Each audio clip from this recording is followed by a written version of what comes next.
Hello everyone, welcome to my YouTube channel. मैं हूं अंकित जैन। आज का ये वीडियो बहुत ज़्यादा इम्पॉर्टेंट है एमएससी केमिस्ट्री कर रहे स्टूडेंट के लिए।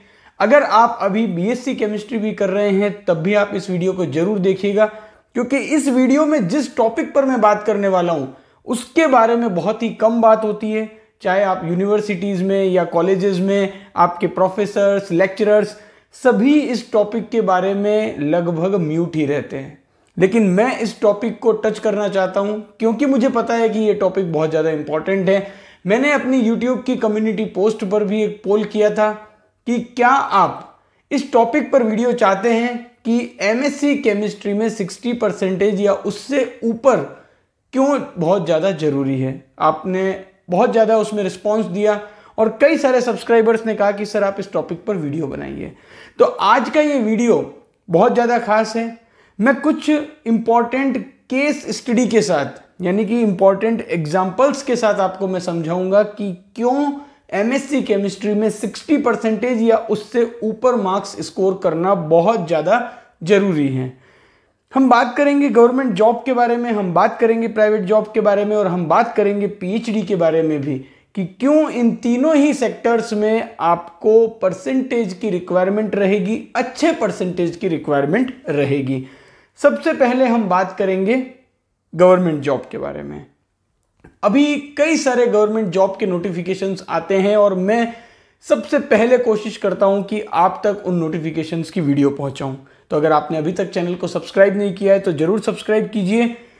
जितने भी नोटिफिकेशंस मैं देखता हूं तो उनमें मेजॉरिटी ऑफ नोटिफिकेशंस में अभी करंटली 2024 की अगर हम बात करें तो जो परसेंटेज का क्राइटेरिया है एमएससी केमिस्ट्री में वो 50% से लेकर 55% तक है।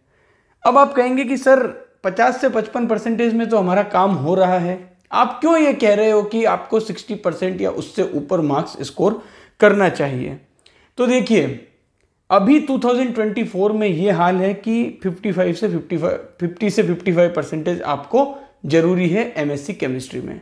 लेकिन कौन जानता है कि आगे चलकर 2026 में, 27 में या 28 में गवर्नमेंट रूल में कोई चेंज नहीं करेगी, क्योंकि लगातार बहुत सारे चेंजेस हो रहे हैं। जैसा कि आप सभी जानते हैं कि अभी न्यू एजुकेशन पॉलिसी जो है वो इंप्लीमेंट हो रही है, जिसकी वजह से कई सारे चेंजेस हो रहे हैं। रिसेंटली हमने देखा कि पीएचडी के लिए पहले रिसर्च एंट्रेंस टेस्ट होता था, जो कि अब नहीं होगा। अब सीएसआईआर नेट के एग्जाम में ही एक और सेक्शन ऐड किया गया है, वो है पीएचडी का।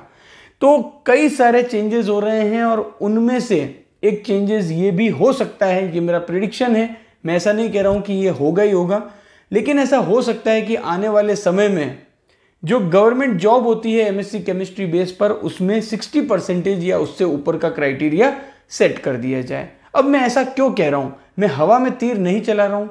कुछ इंपॉर्टेंट आपको जॉब नोटिफिकेशंस बताऊंगा जो कि इंडिया के टॉप प्रीमियम जो इंस्टीट्यूट है उन्होंने वो जॉब नोटिफिकेशंस निकाले थे और वहां पर जो परसेंटेज का क्राइटेरिया था वो 60% या उससे ज्यादा था। सबसे पहले हम बात करेंगे BARC Bhabha atomic research centre. वहां पर साइंटिफिक ऑफिसर की वैकेंसी निकली थी, जिसका मैंने एक डिटेल में वीडियो बनाया था। उस वैकेंसी में जो एमएससी केमिस्ट्री है उनको 60% या उससे ज़्यादा मार्क्स वहाँ पर चाहिए थे अगर आप उस वैकेंसी में अप्लाई करना चाहते हैं। अगर सीजीपीए स्केल की हम बात करें तो 6 या उससे ऊपर का सीजीपीए स्केल पर आपको स्कोर चाहिए था। तो भाभा एटॉमिक रिसर्च सेंटर एक बहुत ही प्रीमियम रिसर्च इंस्टीट्यूट है और वहाँ पर जब साइंटिफिक ऑफिसर की वैकेंसी आई तो वहाँ पर जो परसेंटेज का क्राइटेरिया था वो 60% या उससे ज़्यादा था। तो आप देख सकते हैं कि आने वाले समय में ये कोई अतिशयोक्ति नहीं होगी कि अगर मेजॉरिटी ऑफ गवर्नमेंट जॉब में 60% या उससे ज़्यादा का क्राइटेरिया सेट कर दिया जाए। एक और जॉब की हम बात करेंगे, ISRO, Indian space research organisation. आप में से हर एक स्टूडेंट ने इसके बारे में नाम सुना होगा और आपका ड्रीम होगा कि मैं इसरो में जॉब करूं। तो रिसेंटली एक इसरो में भी वैकेंसी आई थी साइंटिफिक ऑफिसर की, जिसमें एमएससी केमिस्ट्री एलिजिबल थे और वहां पर जो परसेंटेज का क्राइटेरिया था वो था 65%। जी हाँ, मैं क्यों हमेशा कहता हूं कि मिनिमम 60% है, लेकिन आपकी कोशिश ये होनी चाहिए कि 65% या उससे ऊपर ही आप स्कोर करो। तो वहां पर जो परसेंटेज का क्राइटेरिया था वो एमएससी केमिस्ट्री के लिए 65% या उससे ज़्यादा था, और सीजीपीए स्केल पर ये 6.84 था। तो आप देखिए कि इसरो में, बार्क में जब वैकेंसीज आ रही है तो परसेंटेज 60% या उससे ऊपर है। तो इसीलिए मैंने वीडियो की शुरुआत में कहा था कि हो सकता है आने वाले समय में 2025 में, 26 में, 27 में या 28 में मेजॉरिटी ऑफ गवर्नमेंट जॉब में ये जो परसेंटेज का क्राइटेरिया है उसको अब धीरे धीरे बढ़ा दिया जाए। तो इसीलिए अगर आप अभी एमएससी केमिस्ट्री कर रहे हैं तो आप आने वाले 6, 7, 8 सालों तक गवर्नमेंट जॉब के लिए एलिजिबल रहेंगे। तो आपको समय से आगे चलना है। ऐसा नहीं हो कि बाद में आप पश्चाताप करते रह जाए कि काश उस समय थोड़ा और पढ़ लिया होता तो मेरे अच्छे परसेंटेज बन जाते और मैं भी गवर्नमेंट जॉब वैकेंसी में अप्लाई करने के लिए एलिजिबल हो जाता। तो ऐसा रिग्रेट आपको ना हो, इसीलिए मैं ये वीडियो बना रहा हूँ, आपको अलर्ट कर रहा हूँ, क्योंकि टाइम टाइम पर हमें एक मोटिवेशन की ज़रूरत होती है। तो अगर आप भी नींद में हैं तो जाग जाइए, परसेंटेज पर ध्यान दीजिए। बहुत सारे लोग कहेंगे, आपके फ्रेंड्स भी कहेंगे कि परसेंटेज से क्या करना है, लेकिन अगर आप लाइफ में कुछ करना चाहते हैं तो हमेशा ध्यान रखिए कि स्टडी जो टाइम होता है वो बहुत ही प्रीशियस टाइम होता है। आप कोशिश ये करिए जितना अच्छा परसेंटेज में स्कोर कर सकूं उतना मुझे करना है। अपने आप को आपको 60 या 65 पर नहीं रोकना है। आप जितना अच्छा स्कोर कर सकते हैं उतनी आपको कोशिश करनी चाहिए। एक एग्जाम्पल मैं आपको देता हूं। जब भी हम किसी से मिलते हैं तो सामने वाला हमसे पूछता है कि आप क्या करते हैं। जब हम उसे अपना आंसर देते हैं कि मैं इंस्पेक्टर हूं, मैं प्रोफेसर हूं, मैं लेक्चरर हूं, मैं किसी कंपनी में बहुत अच्छी पोजीशन पर हूं, या फिर हम अगर उसे कहते हैं कि मैं तो एक बहुत ही छोटी मोटी सी नौकरी कर रहा हूं, या फिर मैं अनएम्प्लॉयड हूं, तो जैसे आपका आंसर होगा उसी हिसाब से आगे वाला ये तय करेगा कि आपको कितनी इज्जत देनी है। वैसे ही जब आपके परसेंटेज अच्छे होंगे और आप किसी जॉब इंटरव्यू में जाएंगे, आप अपने परसेंटेज बताएंगे तो आगे वाले के माइंड में ये एक ऑटोमेटिकली एक इमेज क्रिएट हो जाएगी कि ये बंदा या ये बंदी पढ़ने में अच्छी है। तो इसीलिए आपको हमेशा कोशिश करनी चाहिए कि किसी की भी बातों में नहीं आना है। जितना आप अच्छा परसेंटेज स्कोर कर सकते हैं उतना आपको करना है। एक और वैकेंसी का यहां पर हम उदाहरण लेंगे। HPCL Rajasthan refinery limited HRRL में वैकेंसी आई थी, और यहां पर जो वैकेंसी थी वो जूनियर एग्जीक्यूटिव केमिकल की वैकेंसी थी। बीएससी केमिस्ट्री स्टूडेंट इस वैकेंसी के लिए एलिजिबल थे, और इसका भी मैंने एक डिटेल में वीडियो बनाया था। इसीलिए कहता हूं कि आपको चैनल को सब्सक्राइब जरूर करना है। यहां पर जो एलिजिबिलिटी क्राइटेरिया था वो बीएससी केमिस्ट्री था, लेकिन मिनिमम 60% मार्क्स आपके बीएससी केमिस्ट्री में होने चाहिए। तो आप देख सकते हैं कि बहुत सारे इंस्टीट्यूट, बहुत सारे ऑर्गेनाइजेशन में बीएससी या एमएससी केमिस्ट्री में जो परसेंटेज का क्राइटेरिया है वो 60 या 65% है। तो इसीलिए जैसा कि मैंने शुरुआत में वीडियो में कहा कि हो सकता है आने वाले समय में मेजॉरिटी ऑफ गवर्नमेंट जॉब में परसेंटेज का क्राइटेरिया इंक्रीज कर दिया जाए। आपको अभी से प्रिपेयर रहना है, जितना अच्छे आप परसेंटेज स्कोर कर सके वो आपको करना है। अब हम बात करेंगे कुछ प्राइवेट जॉब के बारे में भी। देखिए, प्राइवेट जॉब की अगर हम बात करें तो वहां पर एज सच तो कोई भी रूल नहीं होता है कि आपको कितना परसेंटेज चाहिए, लेकिन फिर भी बहुत सारी ऐसी कंपनियां हैं, जैसे कि अगर मैं बात करूं वेदांता की। वेदांता में पिछले 2-3 साल से हम देख रहे हैं कि लगातार वैकेंसी आ रही है साइंस ग्रेजुएट और कॉमर्स ग्रेजुएट के लिए।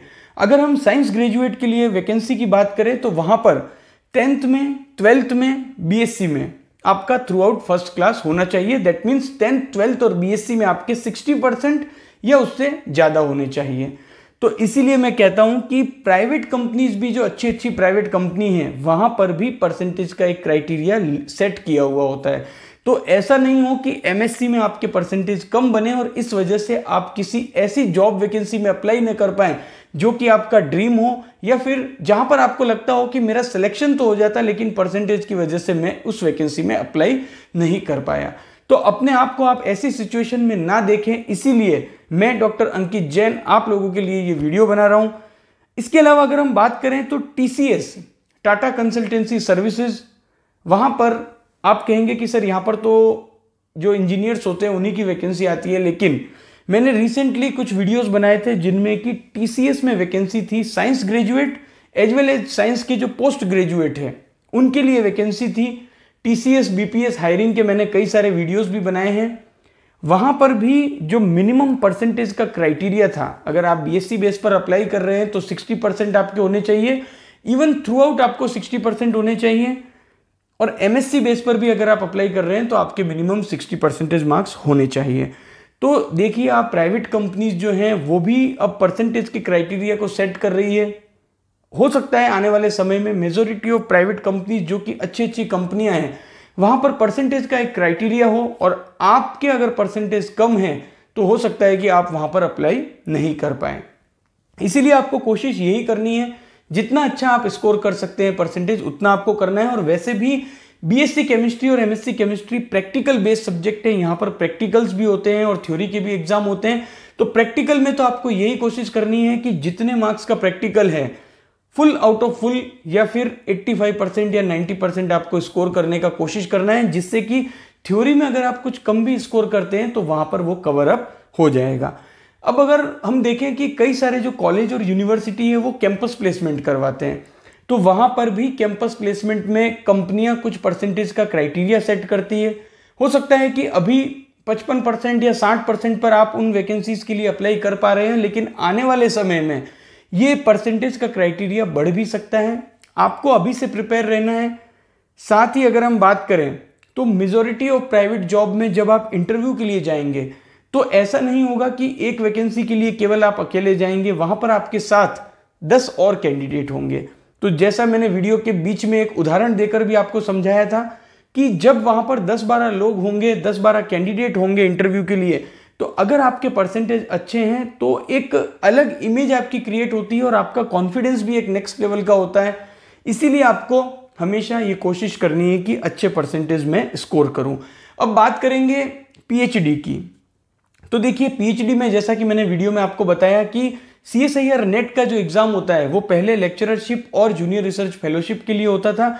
अब उसमें एक तीसरा सेक्शन ऐड कर दिया गया है फॉर पीएचडी। तो अब जो CSIR नेट की कट ऑफ आएगी वो JRF के लिए, नेट लेक्चररशिप के लिए और पीएचडी के लिए आएगी। तो जब आप पीएचडी के लिए सेलेक्ट हो जाओगे, आपका जो पीएचडी के लिए CSIR नेट में आप सेलेक्ट होगे और उसके बाद जब यूनिवर्सिटीज में इंटरव्यू के लिए जाओगे तो वहां पर भी परसेंटेज बहुत ज़्यादा इंपॉर्टेंट रोल प्ले करने वाला है। तो इसीलिए आपकी कोशिश यही होनी चाहिए कि जितने अच्छे आप परसेंटेज स्कोर कर सको उतना आपको करना है। इसके अलावा एक और एग्जांपल आपको देता हूं, बहुत सारी ऐसी वैकेंसीज आती है एमएससी केमिस्ट्री बेस पर जिसमें कि कोई एग्जाम नहीं होता है, डायरेक्टली इंटरव्यू बेस पर आपका सिलेक्शन होता है।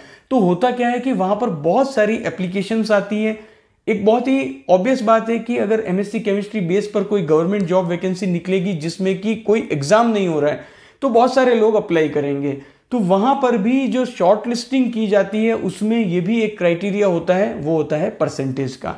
तो इसीलिए मैं बार बार रिपीट कर रहा हूं, आपकी कोशिश यही होनी चाहिए जितना अच्छा परसेंटेज आप स्कोर कर सकें उतना आपको करना है।